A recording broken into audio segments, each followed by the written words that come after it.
کھنڈر میں کھرے قتل کی یہ واردات پاکستان کے ایک بڑے قصبے کی ہے، لیکن پاکستان ابھی وجود میں نہیں آیا تھا۔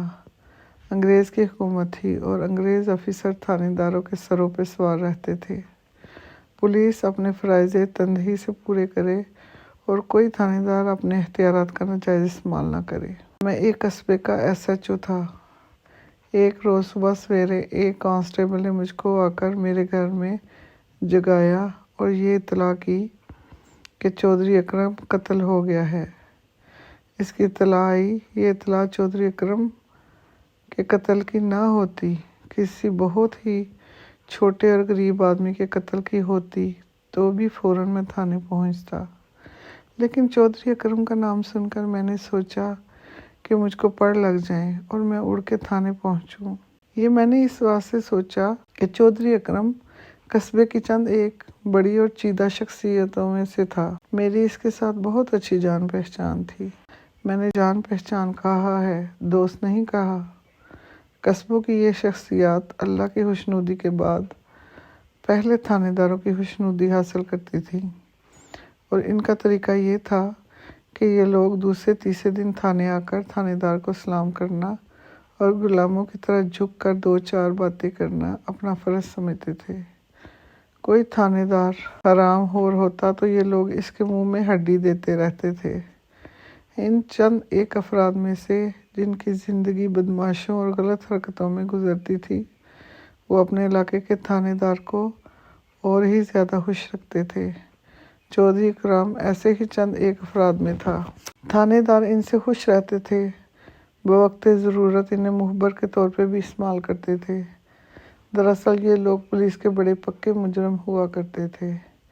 میں نے ایسے لوگوں کو تمام ظاہری اندرونی حالات معلوم کر لیے تھے، اور میں جہاں بھی SHO لگتا تھا ایسے چیدہ چیدہ افراد کا تاریخ، جغرافیہ زبانی یاد کر لیتا تھا۔ جرائم پیشہ اور ہسٹری، شعر اور بستہ کے بدمعاشوں کا تحریری ریکارڈ تو تھانے میں پہلے ہی موجود تھا۔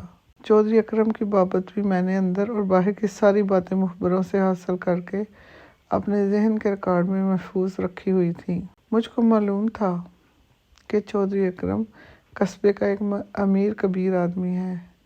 اس کے بڑے زرخیز مربے بھی تھے۔ قصبے کے قریب اس کی خاصی زیادہ زرعی اراضی تھی اور مکانوں دکانوں کی صورت میں بھی جائیداد تھی۔ یہ شخص شریف آدمی نہیں تھا۔ اس حیثیت کے لوگوں کو پولیس کی زبان میں معزز کہا جاتا تھا، لیکن یہ لازمی نہیں ہوتا تھا کہ ایسا معزز آدمی بلامانس اور شریف بھی ہو۔ یوں کہہ لیں کہ پولیس کی اصطلاح میں معزز تھی۔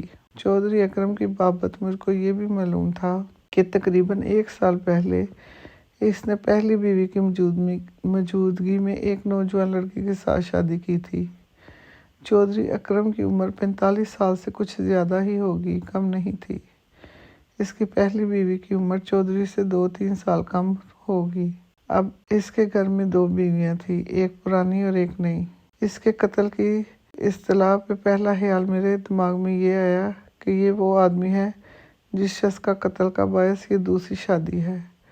اس قتل کی واردات میں دوسری یعنی کہ نئی اور جوان بیوی کا ہاتھ ہے۔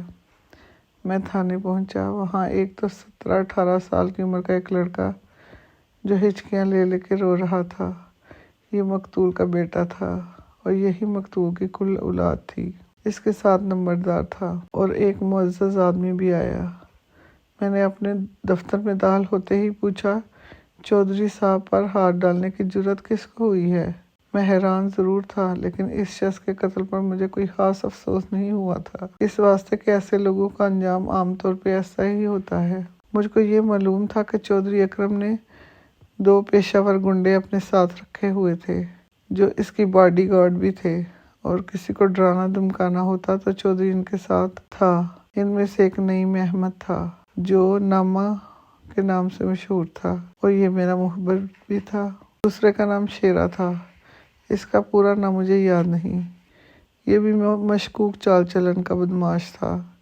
ان دونوں کی وجہ سے مجھ کو اطمینان ہوا کہ یہ مجھ کو چودھری اکرم کے وہ باتیں بھی بتائیں گے جو پردوں کے پیچھے ہوتی ہیں، اور ان پر ہمیشہ ہی پردہ پڑا رہتا ہے۔